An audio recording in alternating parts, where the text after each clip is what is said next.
So let's get this show on the road. First of all, I'd like to say hello to those who've already joined us. Bad Wolf says hello to me and Laith. How you doing, Bad Wolf? We have greetings from California, from Warsaw on Fire, ode to John Trudell, which is peace to all. Here to that. Magda MK Kalimera, bon dia, good day. Welcome, thank you. And others are joining as I speak. So with that, with no further ado, let me first of all welcome our comrade and frequent guest on Reason to Resist, Laith Marouf. Laith, as many of you will know, is a distinguished geopolitical analyst who always brings a fascinating and original perspective to the complex issues we talk about on our respective programs. He's also, of course, the executive director of Free Palestine TV. And before we sign off, we'll just have a brief chat about Free Palestine TV, which so richly deserves our support. He is based in Beirut, Lebanon, where he is currently situated. So Laith, welcome back to Reason to Resist. Thank you for having me, Dimitri. It's been a while. Thank you. It's good to see you. It has indeed been a while. So much has happened since we last spoke. And just let me say before we get into it that we will not, unfortunately, be joined by Rami Yahya today. Rami has other commitments. Journalism is not the only thing that Rami does. He has a more conventional employment, so that obviously preoccupies him much of the time.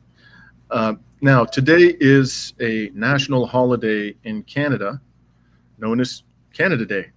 And this holiday was established to celebrate the anniversary of Canadian Confederation, which occurred on July 1st, 1867. Now, Laith, before moving to Beirut a few years ago, you worked for many years as a broadcasting law consultant in Canada. And in that capacity, you worked extensively with Indigenous groups in what is now called Canada. And based on your time in Canada, your work with Indigenous groups, and your own experiences as a man of Palestinian and Syrian origin, how do you view this so-called Canada Day? First off, obviously, let's all agree there is no such thing as Canada or Canadian. There is Anglo-settler colonial society, a French settler colonial society, and the indigenous nations that are there. And this fallacy of July 1st being a day of confederacy, when up until now, the French colonists refused to sign the Constitution, and more importantly, the indigenous nations and the Cree Federation, the largest indigenous nation in Canada, refused to sign on that. So there's no such thing as Canada. Canada is an apartheid state. I would take this moment to commemorate July 10th and the standoff at Genocide, and what the colonists would like to call the Oka crisis, when the indigenous nations, what people would call Mohawks around Montreal, rose up to defend the graveyard of their ancestors from being turned into a parking lot for a golf course. That the governments, municipal and provincial and federal, were refusing to stop the desecration of these graves. I say this because this is what Canada is, and if our Canadian, quote unquote Canadian, listeners don't remember how the government sent the military on our indigenous brothers and sisters in that crisis and almost killed women and children, as well as the last time that there was an armed struggle between indigenous nations and the apartheid colony of Canada in 1995 in the Chipatan Lake standoff, where 7 indigenous warriors faced off with 7,000 Canadian troops, 1995, and faced off with 77,000 rounds of munitions, 24 hours standoff with helicopters and APCs and landmines and assassination attempts on indigenous nations. This is what Canada is, quote unquote, which I am a citizen of, and you are a citizen of too. And it's important, so on this day, to remember, why is Canada right now supporting the genocide of Palestinian peoples, indigenous peoples? It's because that's in the DNA of the colony of Canada. Israel wishes it can achieve what Canada achieved in genociding without anybody objecting a mass number of indigenous nations and looting their land, and then coming out as the most liberal nation in the West. This is the propaganda that Canada achieved. Israel dreams that it can achieve that achievement of the Canadian colonial state, to get people to forget that there is a living indigenous resistance and indigenous nations that actually occupy the vast majority of the territory of this land. Us as immigrants and those who are part of the colonist European creed, most of us live 50 kilometers away from the border of the United States, 90-something% of us. The rest of Canada is indigenous till today. We should celebrate today the possible future of their liberation. I just want our audience to know that Laith had no idea I was going to ask him that question. No. What I told Laith was we were going to talk about the resistance. You triggered something. I lived with many indigenous nations. It's not about my media work. Prior to that, I lived with many indigenous nations, months and years at a time. And all my time working on Palestine while I was in apartheid Canada. Right. I made it. I understood my responsibility as somebody who was trying to advocate for Palestinian rights in an apartheid state called Canada. I understood my responsibility not to make that at the expense of indigenous nations, and in fact, so I wouldn't compromise with any liberal anti-indigenous just so they can get to pro-Palestinian on me, or conservatives to get pro-Palestinian on me.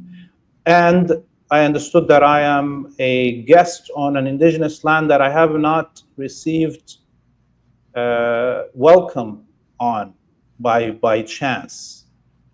And therefore, I have a duty as much as to Palestine, to indigenous nations. And I spent half of my time, all of my advocacy, half of it when I was inside the colony of Canada, I spent it on working on the direct front lines with indigenous nations as much as I was working on Palestine. Just to throw in my 2 cents about this issue, my parents came to Canada in their late teens from Greece, the land to which I am indigenous, and they came because Greece was in a disastrous condition after the brutal Nazi occupation, and then the civil war that erupted with provocation from the British between the communist resistance and a motley crew of monarchists and Nazi collaborators and right-wing ideologues. So out of that devastation, they were afforded the opportunity to come to Canada on a boat for free because Canada was looking for cheap labor. My parents didn't even have a high school education, not even a year of high school education when they came, didn't speak a word of English or French, and came only out of economic necessity, and told me they didn't want to leave their country. And I'm sure that when they came, they had no idea, because they had so little education about what Canada had done to the Indigenous peoples of this land. When I came here, people from Southern Europe, and I remember this quite distinctly about my own upbringing, experienced a significant amount of bigotry. It was nothing like, the bigotry that has, right up until this very day, been inflicted upon Indigenous peoples. But we got a bit of the taste of white supremacy ourselves. The Europeans of the North looked down on us back in those days. Over time, we became fully integrated in Canadian society. And today, I don't think any Greeks, Italians, Portuguese really experience meaningful discrimination. Like that, back then, it wasn't a friendly place, and I've never forgotten that. More recently, Laith, that's a distant memory for me, even though I do remember it vividly. What I'm more concerned about is that this country, which, as you say, presents itself as a model of democratic progressivism and anti-racist, sentiment and so forth, is really nothing more than an apartheid state at the end of the day. And I'm shamed. Just be blunt. I'm going to come out and say it. I'm ashamed to be Canadian, more and more as I watch this genocide unfold. Having said that, I know there are millions of wonderful people in this country, conscientious Canadians. Laith is one of them. There are many people out there like Laith, but the people who are in charge and those who support them, which do constitute a significant swath of the Canadian public, I frankly don't identify with them at all. So on this Canada Day, as this country foments, enables, perpetrates genocide and a host of other crimes both here and abroad, I will not be celebrating the Confederation Day in 1867. I suspect the same is true of you, Laith.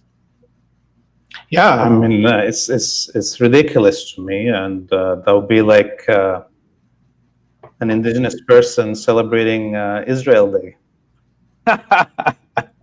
You see, it's just it's also, when I'm talking now, I'm not only directing this speech to regular Joe Blow Canadian, immigrant communities from Africa, Latin America, and Asia, that includes Arabs, although we are always kind of outside this idea of what's an Asian, what's an African. They have a responsibility. You could see how they line up the streets with all these new immigrants waving flags, Canada, on the parades, and or give all that space in the media to fabricate this idea of multiculturalism, which doesn't exist. And I want to be clear that there is no such thing as a white person. Okay.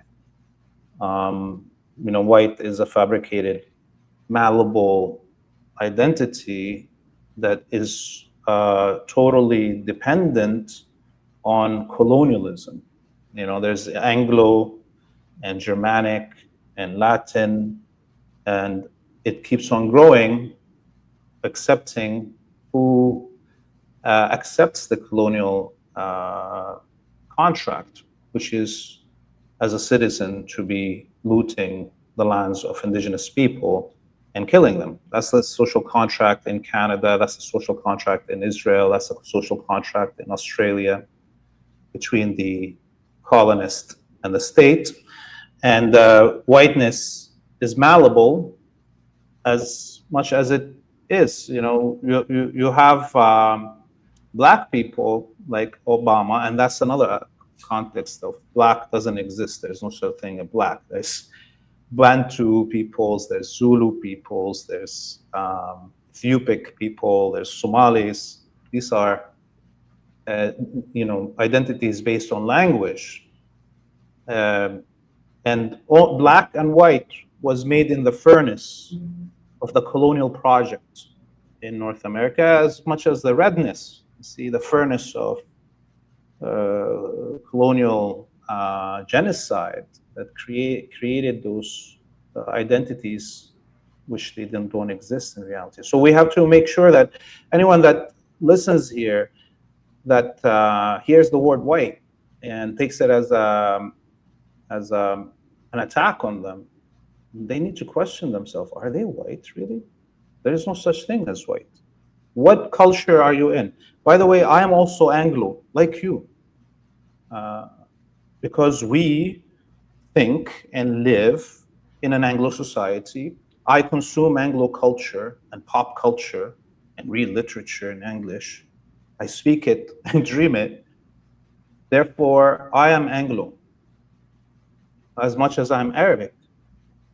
And so people need to break these colonial identities that facilitate the creation of monocultures that are enforced on us, whether it's indigenous or African diaspora or European diaspora.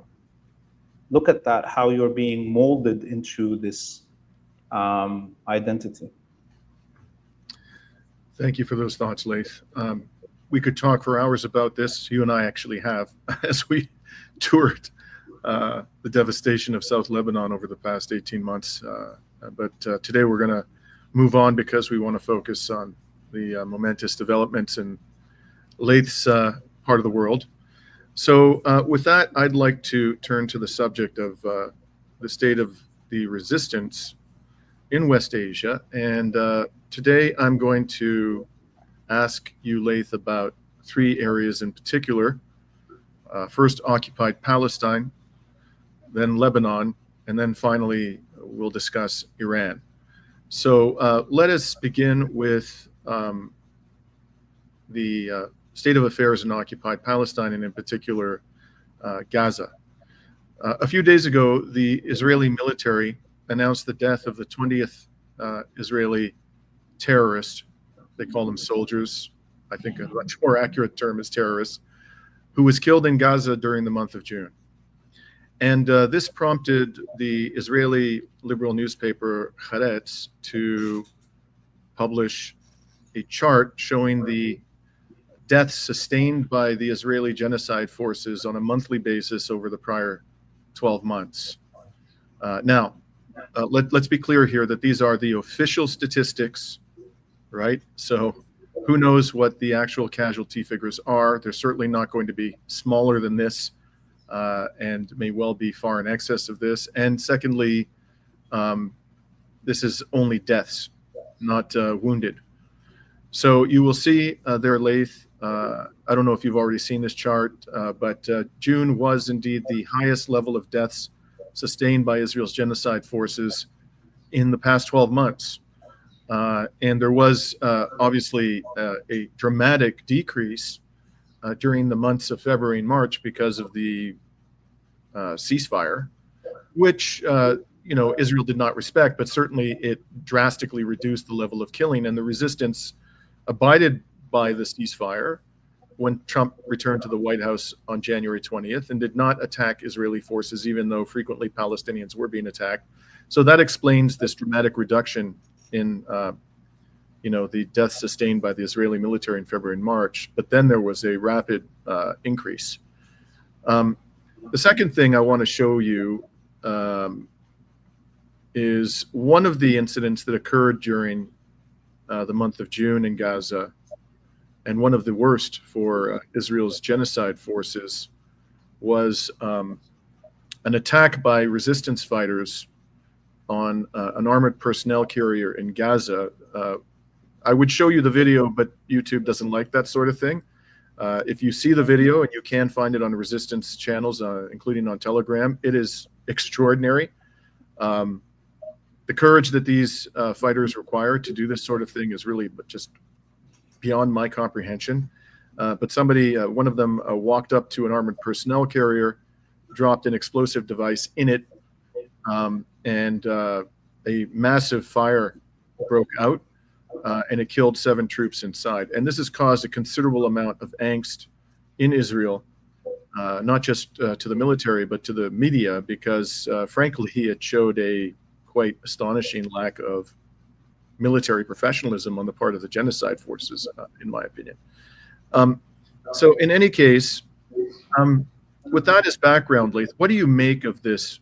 I mean, we're now into almost the 21st month of this genocide, and this military is armed to the teeth, backed by, in every conceivable way, by a military alliance, not just the United States, but a NATO military alliance that expends probably in the range of $2 trillion a year on its military.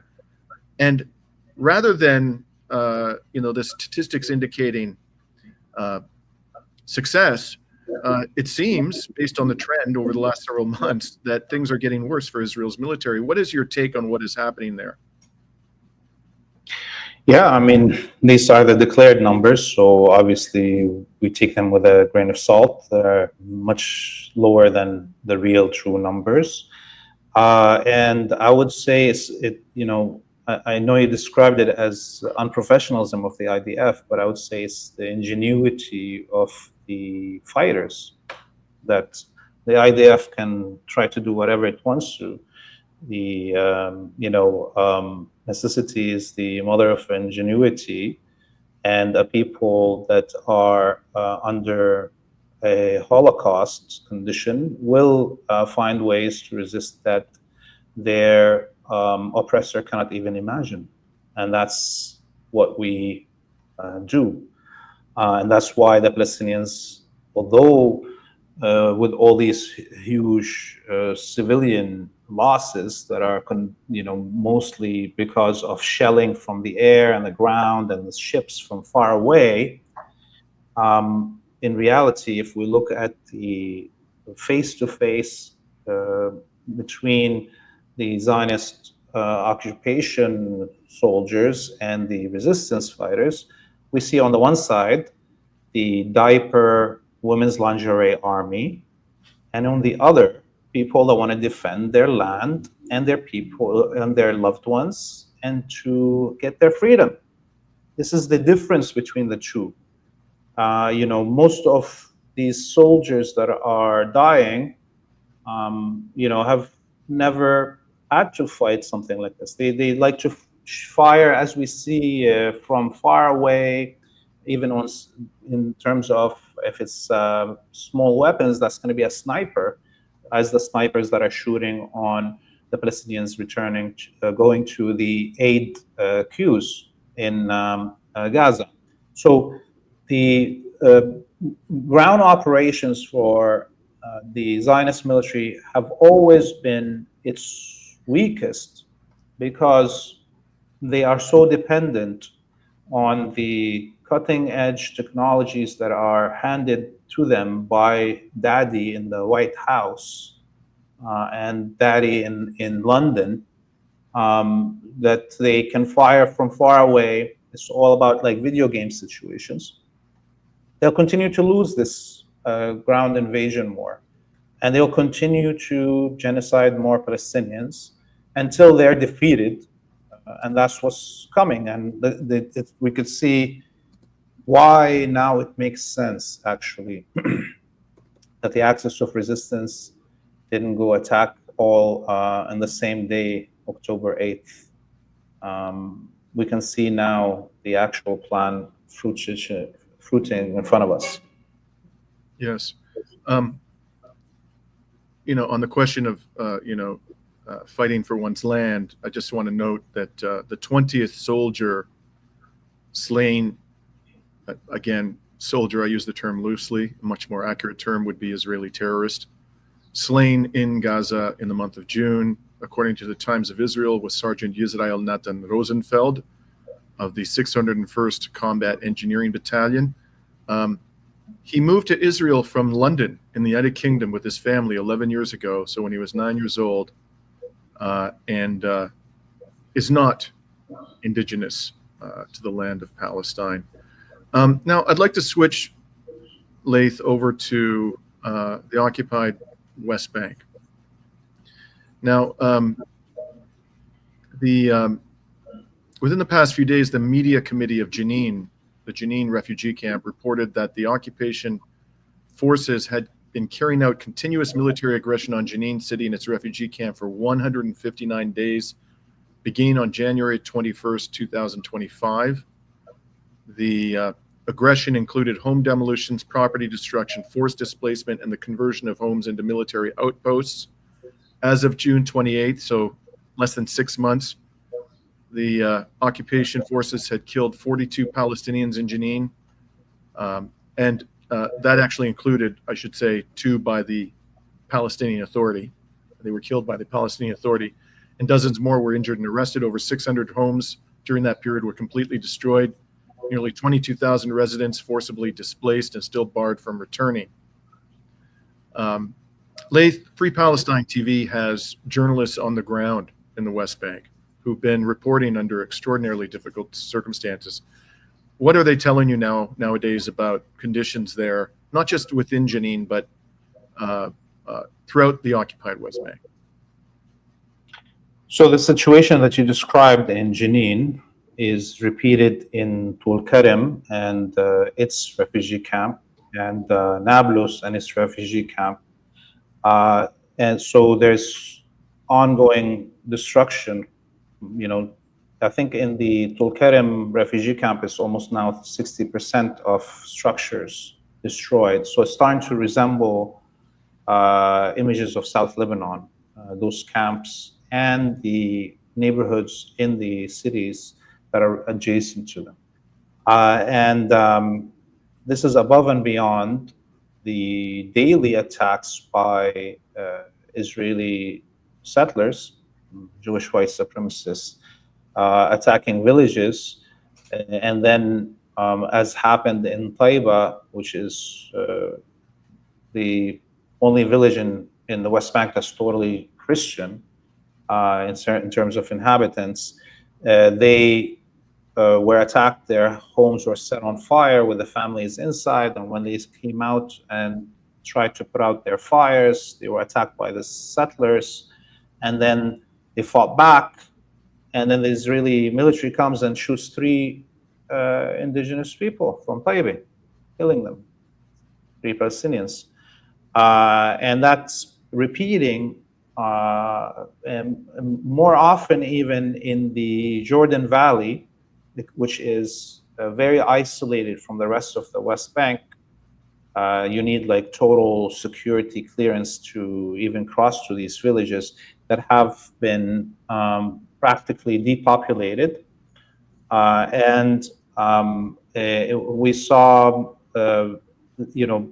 repetitions of attacks like this all across the West Bank. And one last thing I would say is that Mahmoud Abbas and the treacherous, treasonous, collaborationist Vichy of our modern world, he has cut all salaries and subsidies from the Palestinian Authority for the families of martyrs.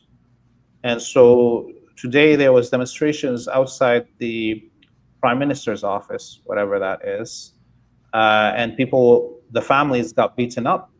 Families were, these are orphans and widows, and this is how the Palestinian Authority is collaborating. Part of the ways it's collaborating is also, of course, identifying all the people that the Israelis end up killing if they don't arrest them first and kill them themselves. The Palestinian Authority has, I think, killed up to 20 somewhat people since the beginning of Al-Aqsa flood in the West Bank. Treacherous indeed. So let's turn now to Lebanon, and then we're going to spend the rest of our time after Lebanon discussing Iran. In May of this year, this received virtually no attention in the Western media, Laith. There were municipal elections in Lebanon, and Al Jazeera, which I think you can fairly describe as hostile to the resistance, including, of course, Hezbollah, reported that Hezbollah had held firm. Those were the words they used in Lebanon's municipal elections. And I'm curious to know what your perspective is on those elections, Laith. Do you think that's a fair way to describe them, that Hezbollah held firm? Basically, Hezbollah and the coalition that it ran on, because doesn't run as Hezbollah in the elections, not only held on to what they had before, but added more municipalities because they had a wider coalition. So, it's not a big change, but it shows you that the Western-backed collaborationist class in Lebanon that banked on the mass destruction of the country and the punishment of its civilian population and the mass killing of civilians and journalists and medical staff in the country would lead to the population bowing down and choosing to basically accept humiliation and subjugation and vassalhood to the West, that didn't actually lead to nothing. It became a nothing burger. And this is why we are starting to see, I don't know if you saw those leaks today about the supposed deal between al-Julani, the ISIS president of Syria, with the Zionist colony, supposedly, that he will be guaranteeing, undermining Hezbollah and Iran. And this will be like an alliance between the Wahhabi death squads, basically, and the Zionist death squads.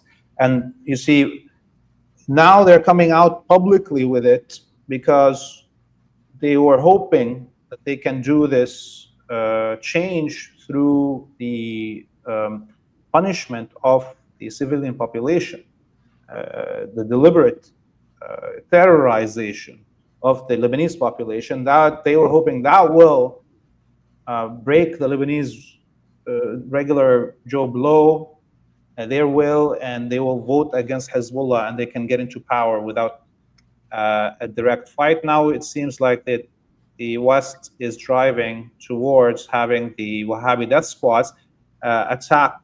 And by the way, there was today multiple Israeli attacks in South Lebanon, as happened the day before, and the day before, and the day before, every day.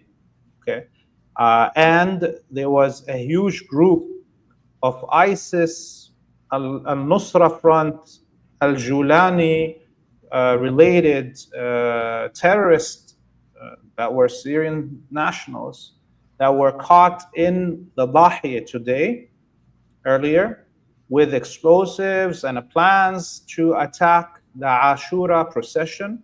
Ashura is the 10 days mourning the death of Hussein, the grandson of Prophet Muhammad, that will happen all around the Shia communities. So we could see already the plans becoming active of using the Wahhabis that are now on two sides of Lebanon, in the north and the east, with the Zionists in the south and the UNIFIL in their boats in the sea. This is what Lebanon is, that they think that they can corner Hezbollah into a new war. Everybody is expecting this war, as well as everybody's expecting a return to Iran's war. And this is why Hezbollah has been not responding militarily yet. It's fast as it can, preparing for the upcoming confrontation that is inevitable. So that's a good segue into the next question I had for you. This is a report from the Times of Israel yesterday. There's been talk of Lebanon and Israel normalizing, even as Israel illegally occupies parts of Lebanon, small parts of Lebanon, but nonetheless small parts and strategic parts of the country, and continues to treat the ceasefire agreement between Israel and Lebanon as toilet paper. Actually, that's an insult to toilet paper. It's much worse than that. This ceasefire, for all intents and purposes, means nothing to Israel, and it's proven that in spades since it was entered into. In any event, the genocidal entity... It's proving itself to be the word of a Zionist. That's what it is. Correct. Absolutely. So the genocidal entity is saying it's not the first time, as reported here by the Times of Israel, that Hezbollah must be disarmed before Israel-Lebanon normalization can advance. So they won't even talk about normalizing, which basically means betrayal, capitulation, until Hezbollah is disarmed. Now, I want to ask you about the prospects of that happening based upon what you're seeing and hearing at the moment. But before I do that, I have another question for you. Michel Aoun, this former general, returned to the presidency of Lebanon earlier this year. I asked you about the elections that happened. I don't think a lot of people understand exactly how Aoun, who appears to be palatable to the genocidal entity and its Western backers, how he came to occupy the position of the presidency again. So my question to you is this, Laith. What do you say about the democratic legitimacy of Aoun as compared to that of Hezbollah, especially after these municipal elections? Well, look, the headline there is very telling. They're telling you exactly what they're saying. You're going to sign on to the Abrahamic Accord, but that can't happen without us disarming Hezbollah because they'll be in the way. You see, it's not it's so hilarious that they're trying to warp the same words that I'm telling you, but in a different. So it's telling, and it's also wishful thinking, because everybody just watched what happened to the Shia, the Alawis, the Christians, and the Druze, and the moderate Sunnis, which are the majority in Syria. And I'm talking about the religious organizations and preachers. What happened to them in Syria with the takeover of the Wahhabi death squads. So anyone that thinks that not every house in Lebanon has now bought its personal arsenal, okay? Forget Hezbollah rearming. I'm talking about every Shia, every Christian, every Druze in the country is buying as much weapons to put in their house as possible. Nobody will ever allow what happened in Syria to happen in Lebanon.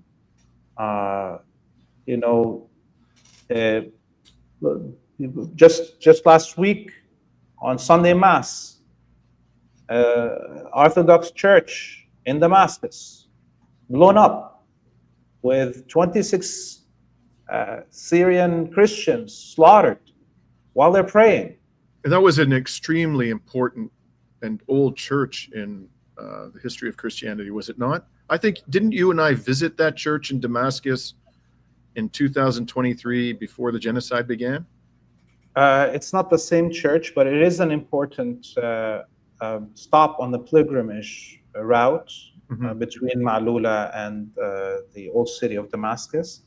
And so it was targeted. And you know, I'm watching every day the videos, as the people here in Lebanon are, of the mass killings and the mass expulsions from whole villages in the Hama and Homs area every day. There's one village just yesterday in the Hama area, 64 people killed, more than half of them women and children. And you wake up the next day, the whole village is empty, and now colonists that are from Central Asia with their whole families and new passports given to them by Ajulani as Syrians suddenly become citizens, take over the whole village. This is happening on a daily basis. And, you know, a lot of the Syrian Shias and Alawis and Christians have already crossed into Lebanon, legally or illegally. The country already had 2 million Syrians before the collapse of the Assad government. I'm sure there's another 2 million right now that are Shia, Alawi, and Christian that crossed into Lebanon. And many of the Sunnis, not all of them, just maybe 25% left, that were already happy with this, what we just saw. So it's there's no way Hezbollah is going to be disarmed, and Hezbollah is fast rearming, and with different strategies and different tactics for the war that's coming. that's going to be different than what we saw before. It's a total different war we're going to see now. So let's now turn to Iran. Predictably, Netanyahu's genocidal regime and the Israeli media are crowing about Israel's supposed historic victory in the 12-day war. Yet there's no credible evidence, in my opinion, that Iran's ability to enrich uranium has been eliminated, or that its stock of 60% enriched uranium was destroyed. And clearly, Israel failed to effect regime change in Iran, even though that has been its obvious, ardent objective for decades. And on top of all of that, Israel itself suffered unprecedented damage in the face of these attacks. This is an article, a headline from Le Monde, a Western-oriented newspaper based in France. Israel under fire from Iranian missiles comes to a standstill, and you have an image there of the destruction, or a little tiny bit of it. What I know from admissions by the Israeli media, and I think we can all assume is the bare minimum of what happened, is that the Iranian missiles took out the oil refinery in Haifa. Israel only has 2 of them, and the oil refinery in Haifa has double the capacity of the other oil refinery, which is in Ashdod.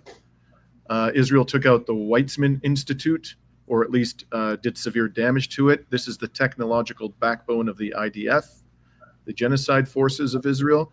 They struck the Mossad facilities. They struck the Ministry of Defense. Those are things that come immediately to mind, but I know I missed it. I think they struck port facilities. They struck an area that was adjacent to a military hospital that had important intelligence assets. So this is what we know. And of course, there was an oppressive regime of military censorship that was in place. And you can say, look, that's fine. People do that in war. They didn't want to give the information and the enemy information about what was being hit and how extensive the damage was. Whether that's true or not, the fact remains that we don't have anywhere close to a complete picture of the extent of damage that was done by the Iranian missile attacks. So since the so-called ceasefire went into effect, Laith, have we gained more insight into the damage that Israel sustained? I mentioned the major sort of devastation of which I'm aware, but has anything else come to light to your knowledge about the extent of the damage? Well, I mean, there's even the BBC reporting, and they were live, and the guy was talking about the total destruction of the downtown Tel Aviv, and then talking about the things that they are not allowed to go film, all the military sites. So we know from the time of those missiles falling, people reporting them in which region they're falling, even if there's no images, we can clearly ascertain that the major air bases and the major defensive lines of the Zionist colony in the Golan Heights, in North Palestine, in South Palestine have been hit extensively, more than the civil areas that are, populated housing areas, like let's say Tel Aviv or whatever, metropolitan areas. So, maybe around 30% of the missiles that Iran fired during the war were directed to the cities of Tel Aviv and Haifa, but the rest was on the Golan Heights, in North Palestine, in South Palestine, places that are all military. We know that they also hit around the Dimona reactor. They didn't hit the reactor itself, and that was probably on purpose to just show to the Israelis that they can also destroy nuclear reactors and lead to a nuclear fallout if the Americans and the Israelis cross that line. Yes, the headquarters of practically all the intelligence services. And I want everybody to understand that during the first Gulf War in the year 1991, Saddam Hussein fired maybe, I don't know, 12 or somewhat Scud missiles on the Zionist colony. And for decades, we were told zero casualties. Saddam's Scuds were all useless. The Great Patriot missiles took them down.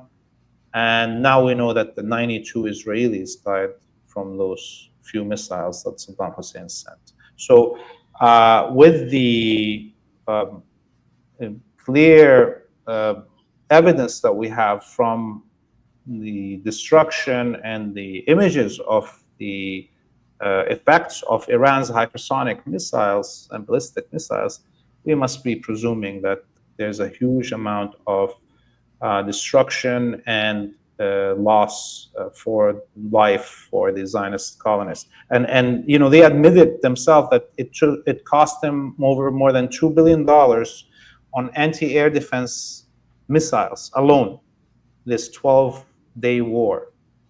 So add to it the mass destruction and the destruction of the whole Silicon Valley of the Zionist colony, the destruction of the major factories in the Haifa Bay area and the around Tel Aviv. This is going to be in the tens of billions of dollars, if not hundreds of billions of dollars in damage. Yeah, and just in terms of the damage that happened to Tel Aviv and Haifa, I thought that this revelation was particularly enlightening.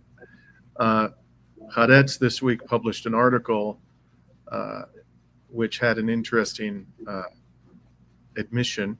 If you look at the very bottom, they're highlighted in pink. In Israel, many bases are in the heart of population centers. This is military installations they're talking about. This is an Israeli newspaper. With the prime example being the Kiryat, the IDF's headquarters in Tel Aviv. So they stuck that thing right in the heart of the most populous city in the genocidal entity. And, Laith, when I was in Iran recently, I had the opportunity to go to the National Aerospace Park, which displays a lot of the missiles in the Iranian arsenal. And we were given a tour by a brigadier general of the Revolutionary Guard. And just standing beside these things, there was a report I did from the Aerospace Museum. You can see these things are enormous. They carry these massive warheads. They're conventional explosives, but they're massive warheads. And as you mentioned, they are traveling at hypersonic speeds. What Israel fires typically are much less destructive missiles and bombs from airplanes that can't, for example, carry like the 30,000-pound bunker buster bombs that the U.S. claims to have dropped on Iran's nuclear facilities. And the reason why Israel is able to cause so much destruction is because of the accumulation, the sheer quantity of munitions they're dropping on places like Gaza and South Lebanon. But one of these missiles, because of the kinetic energy of a hypersonic missile and the size of its warhead, can basically wipe out an entire block, just one alone, whereas the Israeli munitions cannot do that. So this is something I think it's fair to say, Laith, I think you'll agree with me, that this is unprecedented in the experience of the Zionist colony, and is likely to have a permanent impact on the psyche of Israelis. Do you think that's a fair observation? Yes, and the Israelis have. I want to say this to get it out of the way because this thought came to my head. The Israelis have around 270 aircraft that are used to bombard the nations around the area. And that's not enough, of course, to conduct all these wars that they're conducting. Clearly, the NATO is involved in it with their jets, with no transponders, doing whatever they want to. There is a big weakness for this. And I'm just talking right now to our audience in the West, that the audience in the West can do something about. These jets, the F-35s, need to be put in mechanic for checkup every sortie. And if there's one piece missing, they need to replace it. If that piece doesn't come, it cannot fly. And the F-15s, 16s, and 18, they can do 2 sorties before they have to be grounded for mechanic checkup.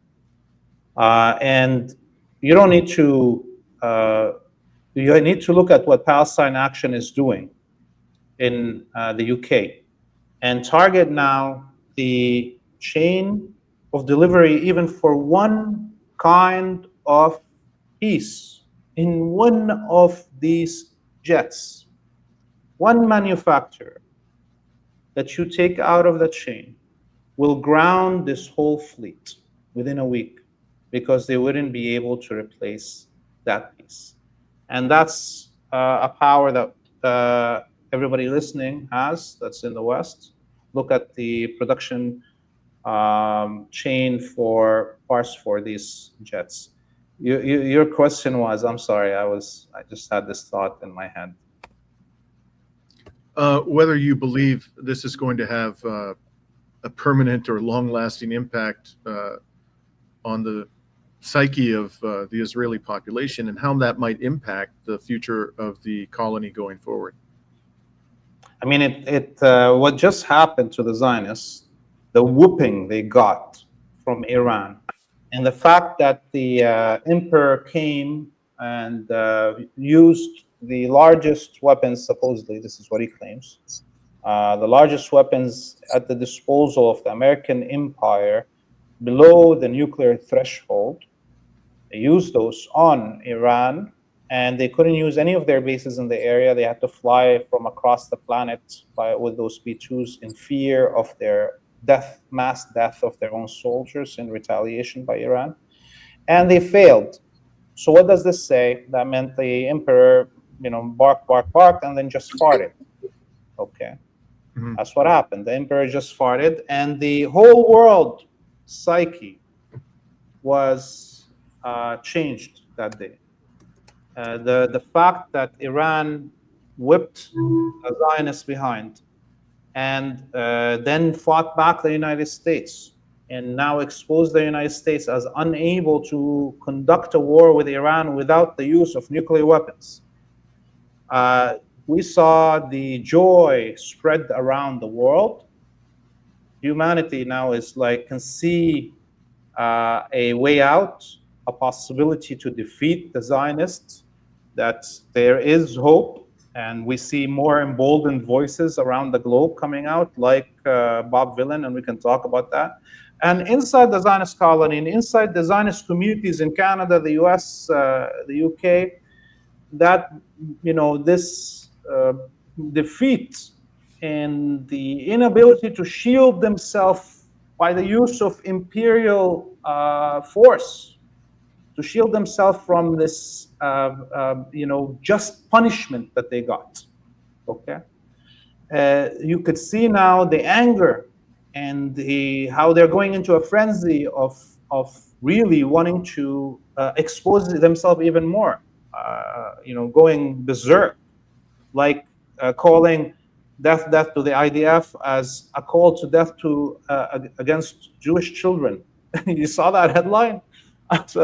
Artist calls for the death of Jewish children, and you're like, what is happening here? How did you get from IDF to Jewish children? But this is how crazed they are because of this whipping that they received.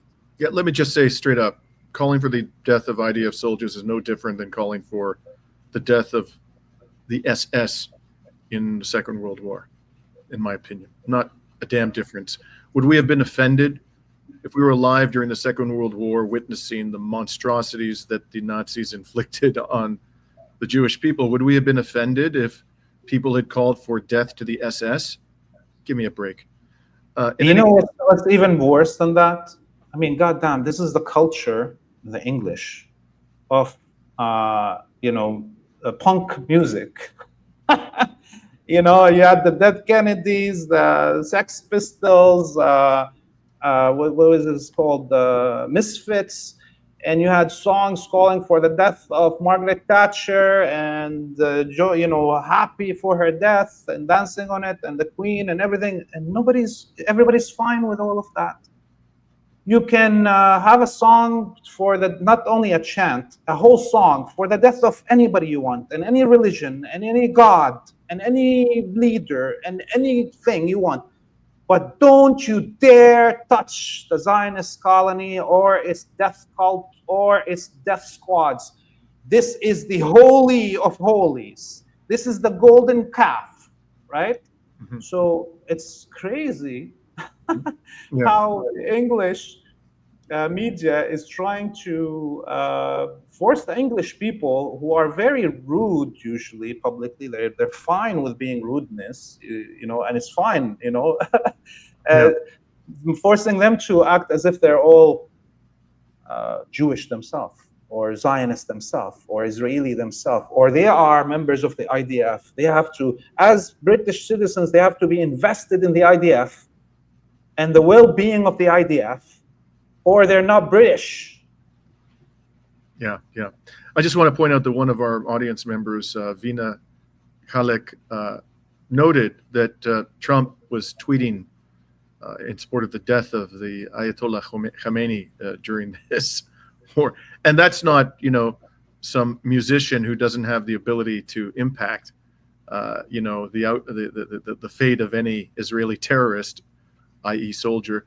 No, this was somebody who actually has the capacity, the destructive capacity, to bring about the death of this person, who is the civilian leader of a sovereign nation and who is widely respected in much of the Muslim world. So that didn't seem to offend all these people who are freaking out about a musician calling, for the death of the modern day equivalent of the SS. Just the hypocrisy is mind-boggling. I want to go back to something else you said, Laith, about Palestine Action and what they're doing. The extraordinary work that they're doing to stop the flow of weapons to Israel, in particular in regard to the F-35. Since we started this whole project or discussion by talking about Canada Day, I want to point out to our fellow Canadians that there's a company in Ottawa called Gas Tops, the nation's capital, which provides essential parts for the F-35. I did a brief report there from the offices of that company, the facilities of that company last year. There was a protest organized there. There has not been, however, a systematic attempt to shut that company down. Now, if you want to make Canada great, if you want to, ensure that this country lives up to the billing of being a wonderful democracy and a defender of human rights, there's a great way you can do it, especially if you live in the Ottawa area. Go there and make a human chain and block access with your body to that facility and stop the flow of these essential parts to the death machines called F-35s. And there are many other ways which we in Canada can fulfill, bring the rhetoric to reality, but we're going to have to be willing to take significant risks with our own freedom and certainly with our reputations because of the smears that will inevitably come if we're going to do that. So I hope if you're listening, you're from the Ottawa area, please do what you can to stop this company from continuing to provide essential parts to those death machines. So let's continue on the subject of Iran, Laith. That the death threat from Trump to the Ayatollah Khamenei now has prompted the second highest religious authority in Shiism, Ayatollah Shirazi, to issue a fatwa 2 days ago declaring anyone who calls for the killing of the religious leaders to be immediately considered a lawful combatant. And this fatwa authorizes any Muslim to act on this decree and neutralize the threat, whoever threatens the life of the religious leaders in Iran. So this is, I think, like kind of shots fired, to the, over the bow of the ship, just telling the Americans that if you dare try to now assassinate religious leaders in Iran, some Iranian or Shia diaspora somewhere is going to take the revenge without having to go back to, as the fatwa said, to go back to any religious leader to authorize them to take that lone, basically, action. And I think this decree covers even the propagandists that are calling for the killing of the Ayatollah in Iran.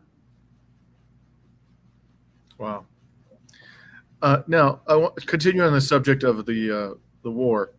And since we're talking about the state of the resistance in West Asia, all the focus, Laith, when Iran retaliated for this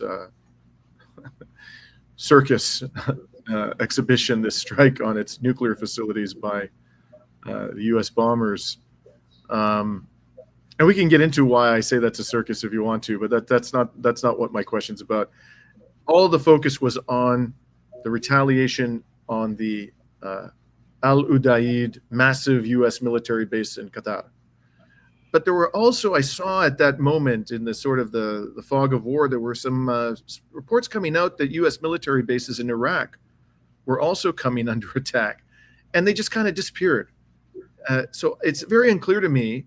I would have thought that the resistance groups in Iraq would very likely engage in some action against the illegal, occupation military bases in their country, in solidarity with Iran if the U.S. attacked. Do we know anything about that? Were any U.S. military bases in Iraq attacked at the same time? And if so, do we know what was accomplished in those attacks? Well, the Iranians, let's make it clear for our viewers, called the Qataris and the Americans and said, hey, the Trump just farted, and we know if we humiliate you fully right now, you're going to be cornered and you're going to have no choice but to fire a nuke, because that's what will be left if America has all bases. If Iran just bombed the hell out of all American bases without a warning and killed hundreds of or tens of thousands of American soldiers and destroyed the economies of the Gulf vassals, what would happen? America would have no choice but to throw a nuke. So they're like, get all your stuff out and get ready for it. It's going to come on this hour. Show us your best trying to stop this attack. Okay.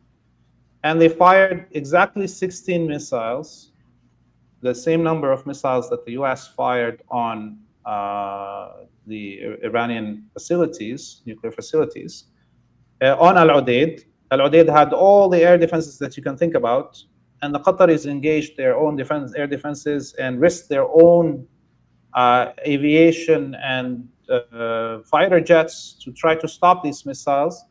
And 12 out of the missiles were basically the distraction, and the 4 hit their targets, destroying the main storage areas for weapons and the main fuel storage areas, because all the jets, of course, have already taken off as the U.S. withdrew them all to Greece and Cyprus. This was a slap, really well done. It shook the whole Qatar itself, this whole fabricated glass country in the middle of the desert, was shaken by these 4 missiles. In terms of the reported attacks in Iraq, the Iranians deny that they attacked anything in Iraq. They said, we did one thing, we told the Americans we're going to do it, we dared them to try to stop it, and they couldn't stop it. We just wanted to show them what could have been if they were stupid enough and had actually succeeded in hitting nuclear sites and leading to nuclear fallout with mass deaths and mass poisoning of waters and lands. What would have happened with Iran's response? But when I was in Iraq, and I just came back, I went last week, it was clear that the three major American bases in the country, Ain al-Assad and near Al-Tanaf area and near the Erbil area, were all hit. There was missiles. Nobody claims who fired them. There was missiles and drones, and there was damage. And so that was most probably also just a hint, show of force by the Iraqi resistance. And the Iranians purposefully also didn't inform anybody about it and didn't claim it to be part of it, to also tell the Americans, we also can play this game of negotiating with you and firing at you at the same time, as the Americans did over and over. Right. So I guess the big question, well, there are two or three big questions I want to address with you before we close it out. In the final hours of this, well, it's not over, I think, by a long shot, but the war, the 12-day war, as they call it, some of us were debating whether Iran should agree to a ceasefire. And I took the position myself in a couple of discussions on Reason to Resist that Israel was on the ropes and that there was an extraordinary opportunity to deliver such a blow that it would be deterred from ever attacking Iran again in any way, shape, or form. Not that I wanted to see war and death, but the reality is that Western governments are going to back the genocidal entity no matter what it does. In fact, I think it does precisely what they wanted to do. It is the tool through which they impose their brutal, sadistic will on the peoples of the region. And given that that's the reality, the only thing that's going to actually put a stop to this is military force. So that was my view at the time. We'll find out whether, that view is correct. I'm curious to know what your view is, Laith. Do you think that Iran should have agreed to this ceasefire? And if you think so, well, whatever your view may be, why do you hold that view? Well, Iran agreed to a ceasefire with the United States. Israel, as the United States bitch, stopped when Trump pulled its leash. That's basically it. Iran knows that there's a second round and more than that coming. Look, in the beginning of this war, October 7th, 2023, in the Al-Aqsa flood, people didn't understand why the axis of resistance didn't come to immediately jump into the battleground, and Hezbollah could have probably reached Haifa in 24 hours if it did. That's if we forget that there was already the pagers that have already been laced with explosives handed to Hezbollah prior to the war, and the mass deaths that could have led to of Hezbollah fighters. But let's imagine that those pagers didn't exist. The West sent the largest armada of ships in recorded modern history to the shores of Lebanon and Palestine without Hezbollah entering the war. Could you imagine if Lebanon, Iran, Iraq, Syria, and Yemen all attacked at the same time, what the West would have done at that moment? I think they would have nuked everybody. Israel would have nuked everybody. So those who designed Al-Aqsa flood, the martyrs, Yahya Sinwar and Al-Daif, knew that this is going to have to be played for a long time to allow the internal cohesion of the whole Western Empire and its reason of existence to be exposed to the rest of the world, this empire of death, and this Zionism to be totally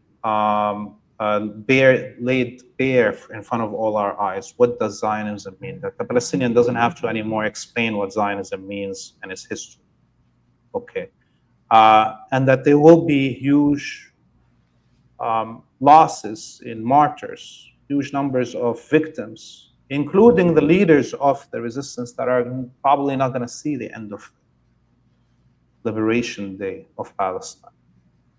And so we have seen these phases as going through, and now it got to a point where the whole of human consciousness has been saturated with the crimes of Zionism and colonialism and imperialism, okay, to the point where there's nobody that can deny what's happening, where somebody on a stage will scream, death, death to the IDF.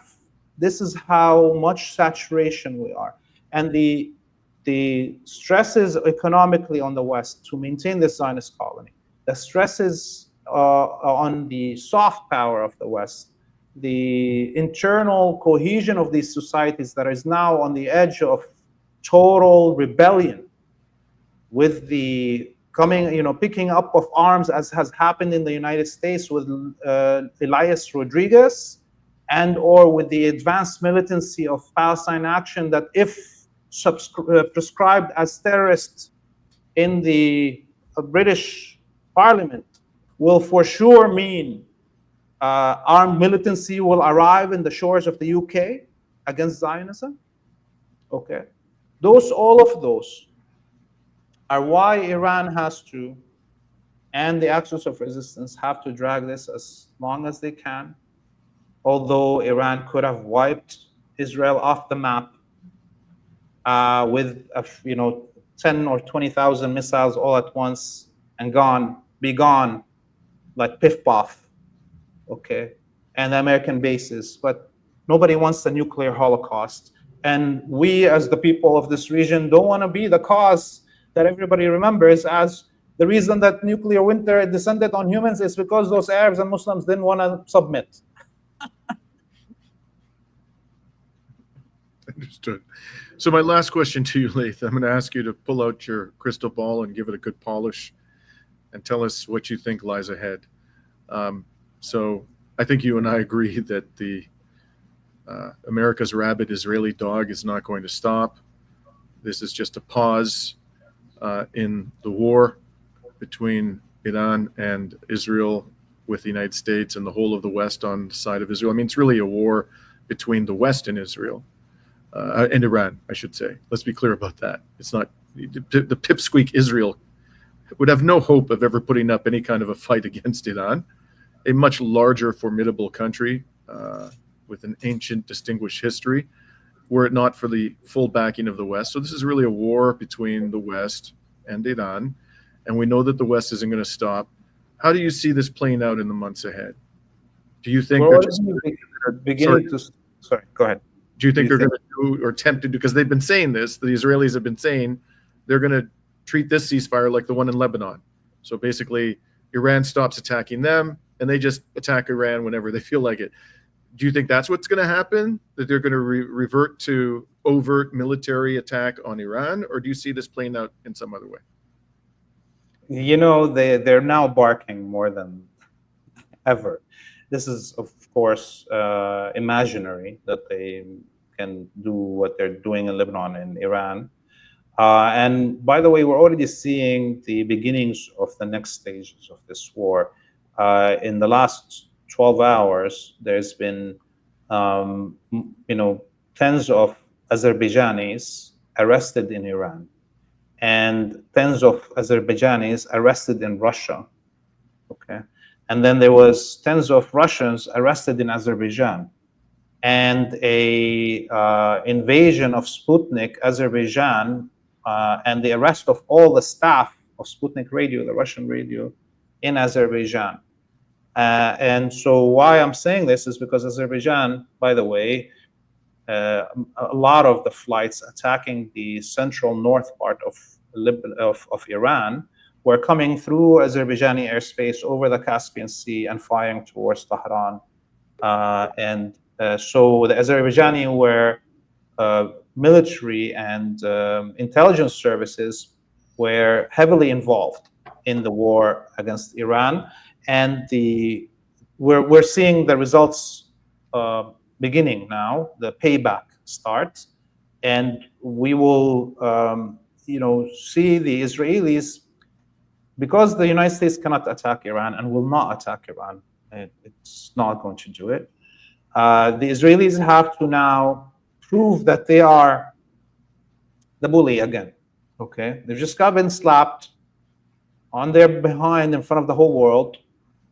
They need to stand up and slam somebody to get back their, fear, putting fear into the Arabs. Okay, and by the way, Netanyahu just said today that Arab nationalism is no more a threat to Israel. It's now Persian nationalism, and we can say rest in peace to Jamal Abdel Nasser, the founder of Arab unificationist thought, to the Ba'ath Party, to every Arabic republic that attempted to unify, those flags of Syria and Iraq and Yemen all being the same color, and the unification with Egypt. And this is what happens now. You have a Wahhabi death squad in Damascus that's allowed to mass rape and mass kill, as long as they sign a Abraham Accord, and they just got the lifting of